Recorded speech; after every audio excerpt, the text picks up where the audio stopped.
बेटा मई से बढ़कर मतलब इस महीने से बढ़कर, जबकि इस महीने के कुछ दिन आपके जा चुके हैं, मई से बढ़कर 2027 मध्य प्रदेश बोर्ड की अगली रैंक कैसे लाए। बेटा रैंक लाने के लिए एक सही स्ट्रेटेजी होनी जरूरी है।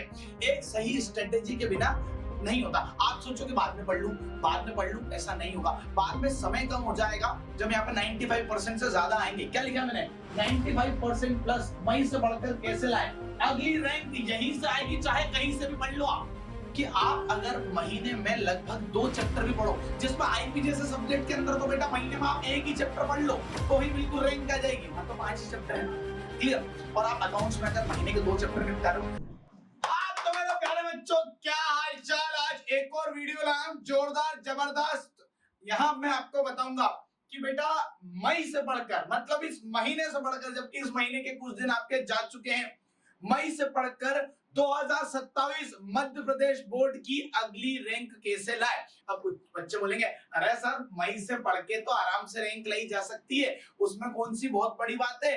अभी तो 10-11 महीने बचे हुए हैं। लेकिन बच्चों 10-11 महीने नहीं बचे हैं इसमें। बेटा इसके बाद क्वार्टरली एग्जाम होनी है, हाफ ईयरली एग्जाम होनी है, गणपति जी बैठेंगे, माता जी आएंगी, राखी बंधेगी, दिवाली होगी, और इन सब में कब समय चले जाना है वो पता नहीं चलना है। बेटा रैंक लाने के लिए एक सही स्ट्रेटेजी होनी जरूरी है।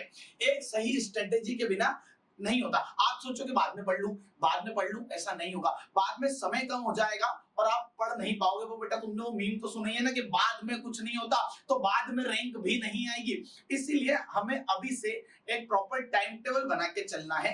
किस लिए? कि ताकि हमारी रैंक आए। सर रैंक लाने से ऐसा क्या फायदा है? बेटा देखो मैं आपको सबसे बड़ी बात बोलूं, अपने आंखों में एक सपना बताऊं क्या।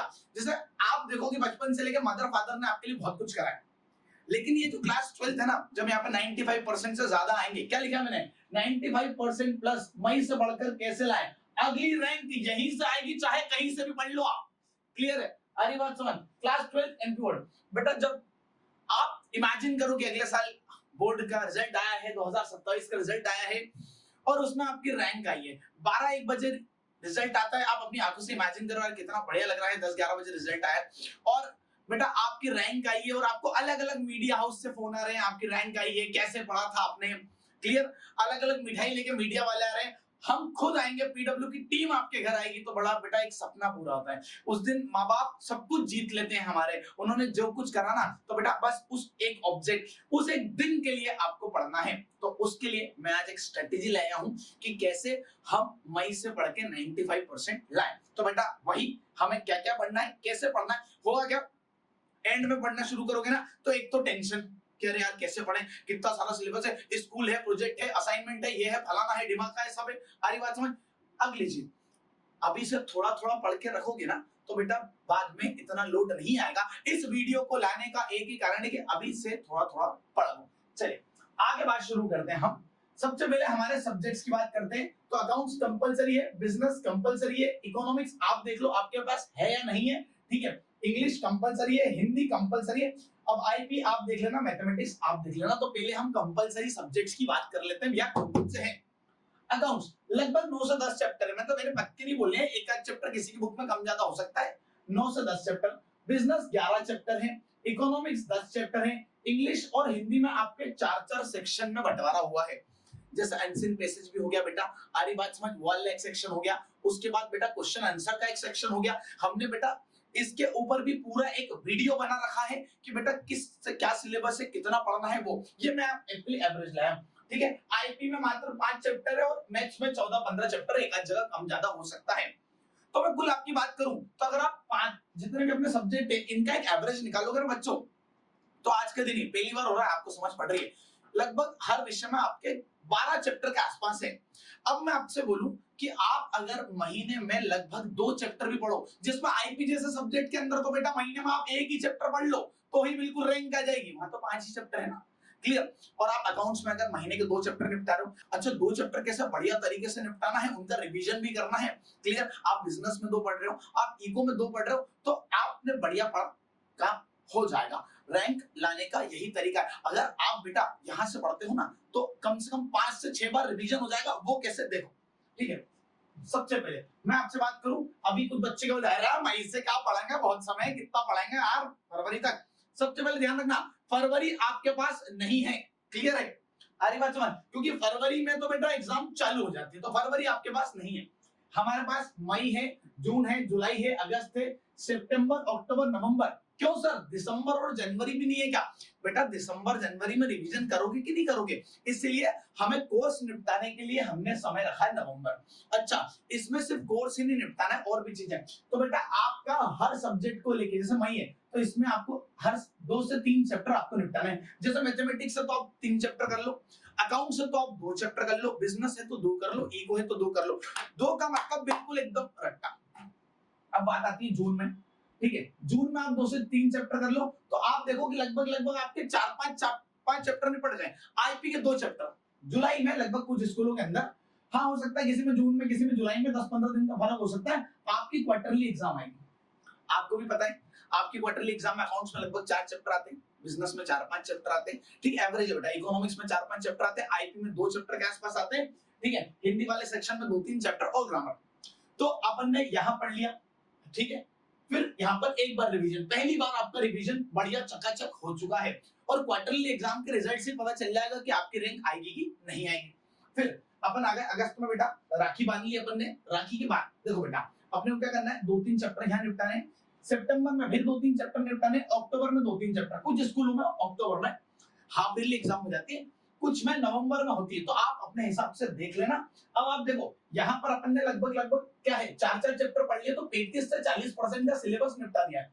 फिर 1 अगस्त, सितंबर, अक्टूबर, यहाँ पर पहुंचते पहुंचते लगभग बेटा आपका 70 से 80% सिलेबस का मामला हो चुका है, और ये अपन ने हाफ ईयरली एग्जाम दे दी। हाफ ईयरली एग्जाम में आपका दूसरी बार रिवीजन हो जाएगा।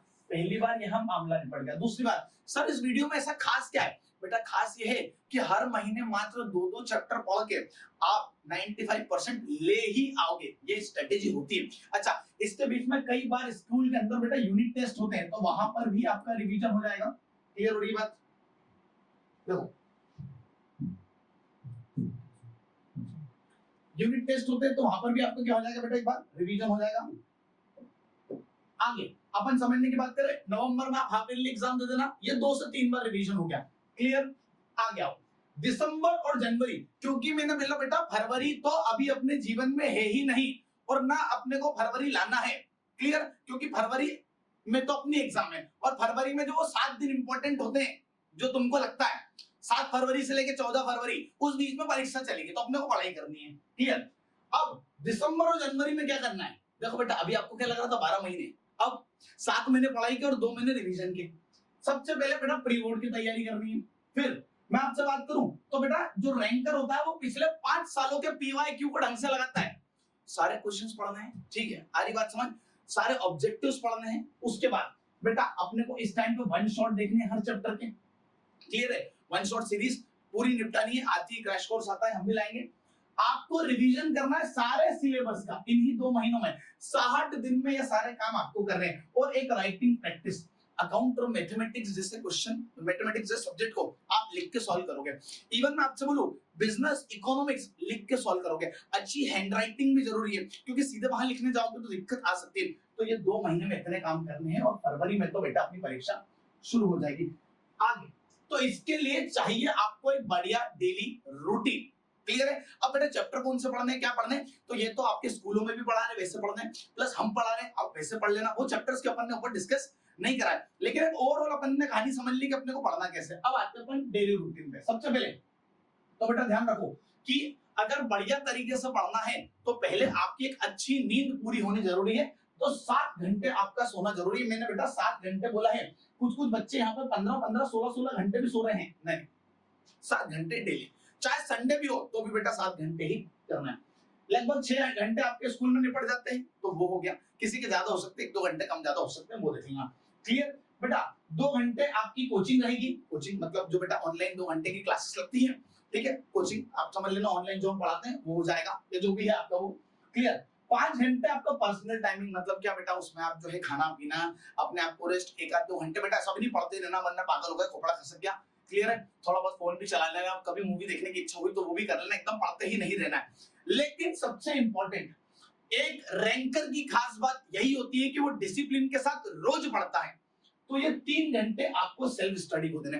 अब ये सेल्फ स्टडी को कैसे देने सर, कौन सा सब्जेक्ट पढ़े? सबसे बड़ी माथापड़ी यही है सर, अकाउंट पढ़े, बीएस पढ़े, इको पढ़े। सबसे बढ़िया तरीका मैं आपको बताऊं, इसका एक ही बेटा रामबाण इलाज है, जो आज स्कूल या 2 घंटे ऑनलाइन पर पढ़ाया गया है। आप उन्हीं चीजों को डेली रिवाइज करो। जैसे मान लो कि मेरा एक चैप्टर शुरू हो रहा है अकाउंटिंग फॉर पार्टनरशिप, वो चैप्टर क्लास में 10 दिन चलने वाला है, ठीक है। तो आज मैंने फर्स्ट डे पढ़ा, उसका रिवीजन कर लिया। कल जब सेकंड डे आया, क्लियर, तो मैंने फर्स्ट डे का भी रिवीजन करा, सेकंड डे का भी करा। तो बेटा ऐसे बहुत चकाचक मामला हो जाएगा, आप 10 दिन में 10 बार रिवाइज कर लोगे, और रोज रोज रिवाइज करने में 15 से 20 मिनट लगेंगे। या फिर आप अपने लेवल पर भी डिसाइड कर सकते हो, लेकिन ये एक बहुत बढ़िया तरीका है। मैं खुद अपनी स्टडी के टाइम पे, मैं खुद अपने सीएस के टाइम पर ये अपनाता था। इससे चैप्टर बेटा 10 बार रिवाइज हो गया, और बेटा 95% लाने हैं। और बड़े काम को अचीव करने के लिए, मैं अगर तुम्हारे 80% आते ना 95%, तो तुम खुद बोलोगे यार ये तो कहीं बहुत दम वाली बात नहीं है। लेकिन जब बेटा मेहनत से आते ना, तो तुमको भी लगे मैंने कुछ अचीव करा, दिल को अच्छा लग गया। सबसे इंपॉर्टेंट बात इसमें, हमने एक आर आपके लिए खाली रखा, ये आपकी चॉइस है, आपको डिसाइड करना है मुझे फ्यूचर में क्या बनना है। इस 1 घंटे में आप सेल्फ रियलाइजेशन करोगे कि मैंने क्या करा आज दिन भर।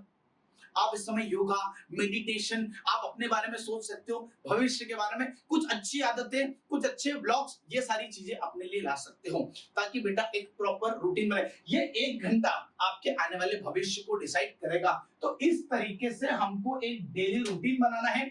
अब बेटा इस वीडियो को देखने के बाद तुरंत बाद आप अपना अपना डेली रूटीन बनाओ। अब कुछ बच्चों को डाउट होगा सर मई में कैसे पढ़े, तो बेटा क्लासेस चालू हो गई है, आप पढ़ सकते हो, ठीक है। या फिर अगर आपने अप्रैल में स्कूल में पढ़ा हो, तो उन वाले चैप्टर्स को रिवाइज कर सकते हो।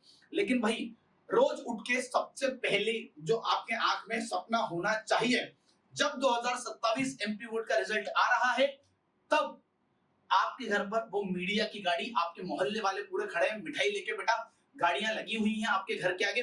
वो एक बहुत ही अच्छा पल होने वाला है, जब मदर फादर से पूछा जा रहा है ये ऑब्जेक्ट डेली रख कर रखोगे तो 95% से प्लस आपको लाने में रोक नहीं सकता, प्लस 97, 98 कुछ भी हो सकता है। तो अपना टाइम टेबल, अपना स्ट्रेटेजी तैयार करो, हम आपके साथ हैं, हम आपका हर पल एंड तक, जिस दिन आपका रिजल्ट नहीं आता तब तक आपके साथ तैयार है। तो बेटा आपको इसी तरीके से पढ़ना है। All the best. और भी मैं आपके लिए ऐसे ही वीडियो लाता रहूंगा, जहां पर आपको ऐसी ही जानकारी मिलती रहे। Thank you so much.